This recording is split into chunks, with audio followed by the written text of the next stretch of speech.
Selamat pagi, Mbak. Pagi. Perkenalkan, nama saya Bidan Frista yang bertugas pada pagi hari ini. Kemudian ini benar dengan Mbak Arba ya? Iya. Alamatnya di Dongkelan RT 5 ya, Mbak ya? Iya. Dengan rekam medis 001001 ya, Mbak. Kemudian sebelum melanjutkan lebih lanjut, marilah kita membaca Bismillah bersama-sama ya, Mbak ya. Bismillahirrahmanirrahim.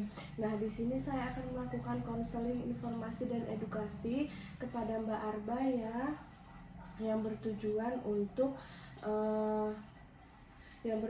untuk memberikan informasi kepada Mbak Arba seputar tentang manajnya, kemudian seputar tentang kesehariannya Mbak Arba, seperti itu ya. Nah, ini membutuhkan waktu kurang lebih 10-15 menit. Apakah Mbak Arba setuju? Setuju. Setuju. Sebelumnya apakah Mbak Arba ada yang mau ditanyakan terlebih dahulu? Tidak ada. Nggak ada ya, Mbak ya. Nah, yang pertama-tama nih Mbak, saya mau tanya tentang keseharian Mbak Arba. Itu kalau di rumah, kalau sebelum makan itu apakah selalu cuci tangan atau bagaimana Mbak? Kadang enggak, kadang cuci, tapi cuci tangannya cuma gini-gini aja. Oh, di wastafel gitu ya Mbak ya. Iya. Nah, sebaiknya Mbak Arba kalau misalnya di rumah itu menerapkan perilaku hidup bersih dan sehat. Salah satunya itu adalah cuci tangan. Betul tadi Mbak Arba mungkin kadang-kadang ya cuci tangannya ya. Kemudian cuci tangannya hanya biasa di air mengalir aja. Nah, itu sebenarnya cuci tangan itu ada 6 langkah Mbak. Nanti saya kasih leafletnya sama kita nanti mempraktekkan bareng-bareng ya Mbak cuci tangan 6 langkah tersebut. Jadi kalau bisa sebelum Mbak Arba makan, minum, melakukan mungkin masak kayak gitu, cuci tangan terlebih dahulu. Setelah makan juga cuci tangan terlebih dahulu, seperti itu ya Mbak ya. Iya. Kemudian mau nanya nih Mbak, kalau masalah air di rumahnya Mbak Arba itu pakai air apa Mbak? Sumur kah, pam atau air sungai Mbak? Air sumur. Air sumur ya. Jadi untuk memasak, mencuci pakai air sumur itu ya Mbak Iya. ya. Pernah nggak air sumurnya itu tercemar atau bau seperti itu Mbak? Enggak. Berarti insya Allah bersih ya Mbak ya. Iya. Kalau misalnya nih Mbak Arba itu kalau mau berpergian itu selalu pakai masker atau enggak Mbak? Pakai ya Mbak ya. Jadi kalau misalnya memang berpergian jauh atau dekat, saya sarankan pakai masker. Selain mencegah terhadap virus-virus yang di luar, masker juga bisa melindungi kita dari debu di jalan. Kemudian kalau untuk aktivitas fisiknya nih Mbak, setiap hari itu apakah Mbak Arba itu ada jadwal untuk olahraga atau bagaimana Mbak? Enggak. Nggak ada, berarti olahraganya itu seminggu sekali atau Seminggu sekali. kadang-kadang ya? Kadang-kadang. Jadi kalau bisa sehari 1 kali itu ada Mbak Arba itu olahraga raketan jalan. Raketan mana? Mbak Arba itu kalau bisa setiap harinya itu ada aktivitas fisik Mbak, seperti misalnya jalan pagi yang gampang-gampang gitu ya Mbak ya. Karena untuk jalan pagi atau jogging kayak gitu pun untuk membuat tubuh kita itu semakin sehat gitu ya Mbak Arba ya. Nanti diterapkan di rumah ya Mbak ya, yang apa yang saya katakan tadi sedikit-sedikit ya Mbak. Mbak Arba sendiri kalau misalnya makan sehari-hari di rumah itu gimana Mbak menunya? Apakah Mbak nggak pernah pakai sayur atau gimana? Atau mungkin kalau misalnya lapar aja gitu Mbak? Makanannya ya nasi, terus lauk-lauk kayak ayam. Terus sayuran ya paling wortel, kentang, kangkung, bayam kayak gitu. Nah itu pasti ya Mbak ya. Iya.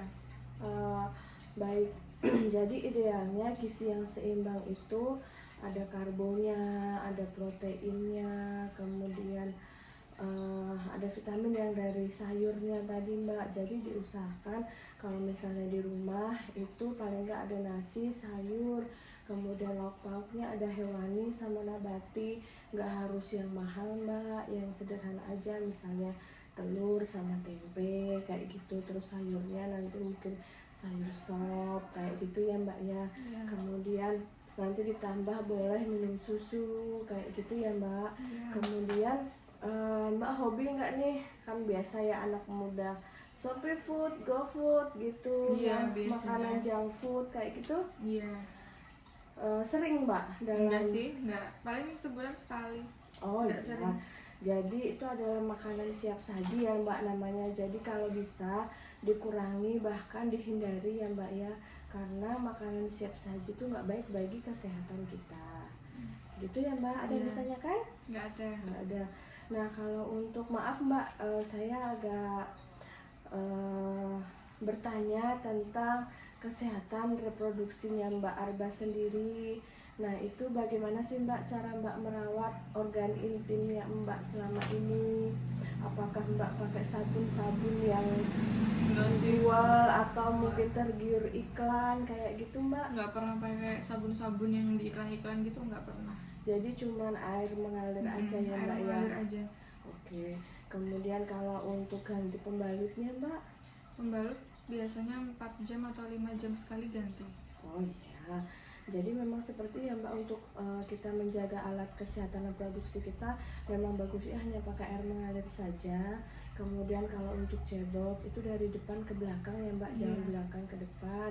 Kemudian kalau bisa sediakan tisu di kamar mandi Mbak, jadi setiap buang air kecil kayak gitu dilap agar tidak lembab di celana dalamnya Mbak, gitu ya Mbak. Iya. Kalau untuk imunisasi TT nih Mbak, Mbak inget nggak imunisasi TT? Mbak tuh pernah disuntik nggak? Pernah waktu SD. Waktu SD ya, kelasnya nggak kelas dua ingat. gitu. Ya 1-2 lah kayaknya. Oke, jadi imunisasi TT itu bertujuan untuk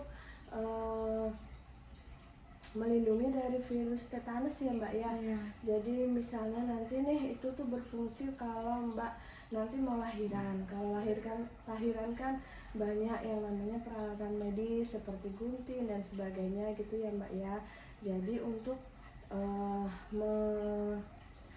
mencegah virus tetanus tadi, nanti Mbak sebelum nikah juga bakalan disuntik TT Mbak, untuk tadi untuk mempersiapkan kehamilannya Mbak, sama nanti untuk persalinannya Mbak untuk mencegah tetanus toxoid tadi, gitu ya Mbak ya. Mbak sejauh ini Mbak tahu nggak masalah atau informasi tentang infeksi menular seksual? Enggak, maksudnya mungkin ada sifilis, gonorrhea kayak gitu? Enggak tahu. Nggak tahu. Jadi infeksi menular seksual itu adalah infeksi yang disebabkan oleh perilaku seksual yang nggak bersih Mbak, gonta-ganti pasangan. Kemudian itu menyerangnya di bagian organ intim kita Mbak. Nah, kenapa sih kok infeksi menular seksual itu informasinya sangat penting? Nah nanti biar Mbak tahu bahwa nantinya diharapkan Mbak itu kalau punya pasangan tuh cukup satu aja, seperti itu nantinya ya Mbak ya. Nah kalau infeksi menular seksual itu contohnya seperti sifilis, kemudian ada GO, raja singa. Nah infeksi menular seksual itu bisa menular Mbak. Jadi misalnya Mbak nanti berhubungan sama suaminya Mbak, nah misalnya Mbak lagi terkena infeksi menular seksual ya GO katakanlah, nah itu nanti bisa pas Mbak berhubungan sama suaminya Mbak bisa tertular atau sebaliknya. Jadi Mbak sama suami itu saling menjaga kepercayaan dan kebersihan organ reproduksi masing-masing, gitu ya Mbak. Kemudian infeksi menular seksual juga kalau misalnya nih Mbak lagi hamil terkena infeksi menular seksual, nanti bisa ke janinnya Mbak, ke janinnya. Nanti pas lahir bisa mengalami kecacatan. Jadi kalau misalnya Mbak ada sesuatu masalah yang Mbak kira itu sesuatu nggak normal di bagian organ reproduksi Mbak konsultasi aja ke dokter atau ke fasilitas kesehatan atau ke petugas kesehatan gitu ya Mbak. Nah, kalau misalnya infeksi menular seksual pada prakonsepsi itu gimana sih, bahaya atau enggak? Jelas berbahaya karena nanti akan menghambat terjadinya proses kehamilannya juga. Kehamilan yang kita pengen kan sehat ya Mbak ya. Tapi kalau misalnya Mbak itu terkena infeksi menular seksual, ya kehamilan itu jadi tidak sehat Mbak. Jadi infeksi menular seksualnya itu diobati dulu, baru program kehamilan gitu ya Mbak ya. Sejauh ini apakah ada yang ditanyakan Mbak? Enggak. Sebelumnya Mbak tahu belum tentang nafsa? Ya sekedar tahu aja sih, tapi nggak begitu dalam tahu. Kalau nafsa itu apa Mbak menurut Mbak yang tahu? Narkoba. Narkoba. Baik, nafsa itu ada narkoba, kemudian nafsa yang mungkin Narkoba, merokok, zat adiktif. Sejauh ini Mbak tahu nggak tentang nafsa itu apa gitu Mbak? Ya setahu saya narkoba sih. Narkoba aja ya. Jadi nafsa itu ada narkoba, kemudian selain itu ada merokok, kemudian zat adiktif. Zat adiktif itu ada di dalam merokok ya Mbak ya. Kemudian minum-minuman beralkohol seperti itu. Sejauh ini Mbak pernah nggak merasakan di salah satunya itu, mencoba gitu? Nggak pernah. Mencoba merokok mungkin? Nggak Nggak pernah ya. Alhamdulillah ya Mbak ya, kita dijauhkan dari yang namanya seperti itu. Nah, kalau misalnya nafsa itu sangat berbahaya bagi janin. Jadi kalau misalnya kalau bisa jangan ya Mbak ya, jangan coba-coba untuk mencoba di salah satunya itu, apalagi narkoba.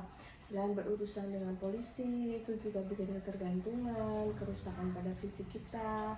Kemudian merokok mungkin dijual bebas banyak ya Mbak ya, tapi itu juga merugikan kesehatan. Nanti kalau terkena paru-paru seperti apa, kemudian nanti kalau misalnya Mbak pas hamil merokok, bahaya dari nikotin sendiri, kandungan dari rokoknya sendiri itu bisa menyebabkan kecacatan pada janin.